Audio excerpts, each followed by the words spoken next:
Hello. Letters to UN 64. This one's called Dialogue.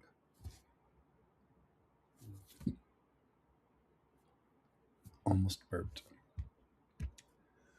Dear Ewan, my journey to Madrid from Manchester is delayed as my connection in Brussels is late. It's good. There's no rush. I wanted a seat and I bought a bottle of water and a black coffee at a bar near my gate. The server asked me, "Sugar? Milk?" I replied, "Do you have any butter?" I love butter in my coffee. I started doing bulletproof a year ago and now just prefer the flavor. I've always been more into savory things. The server said, "I'm so sorry, we don't have butter." I said, "It's okay, you're not a cow. If you were a cow, I'd be upset." He just stared. The woman behind him was laughing and she flashed me a big smile. She came over as I sat. She came over after I sat and started chatting.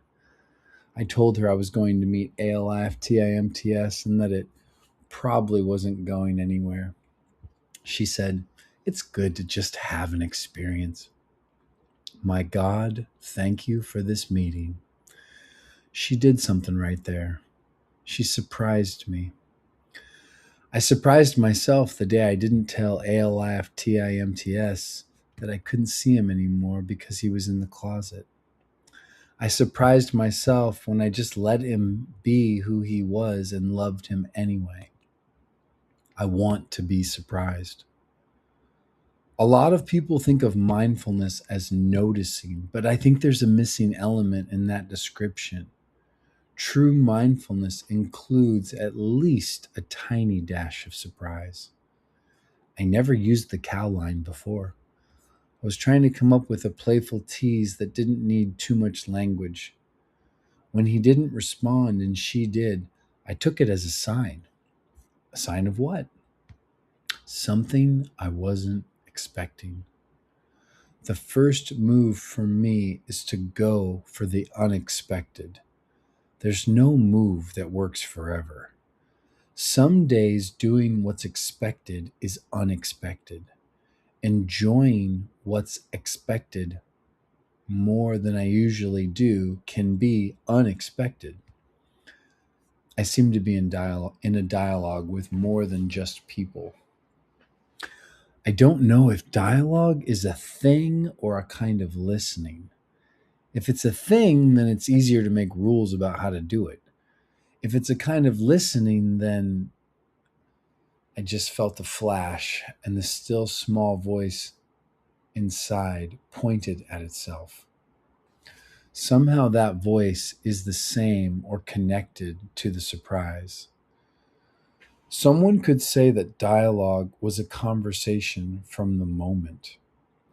The times I felt that way, I had little understanding of who I was.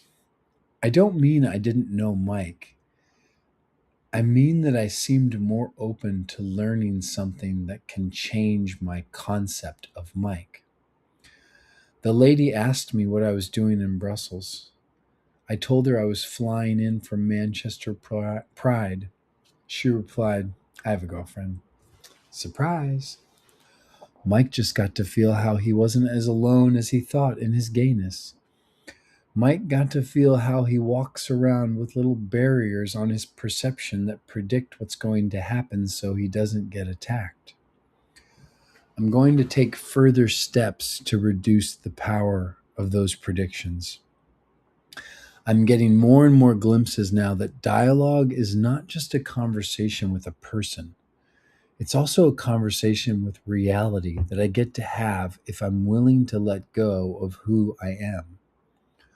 All the love is tempting me toward the letting go. I remember the cult. God tempts too. I close my eyes for a bit and look.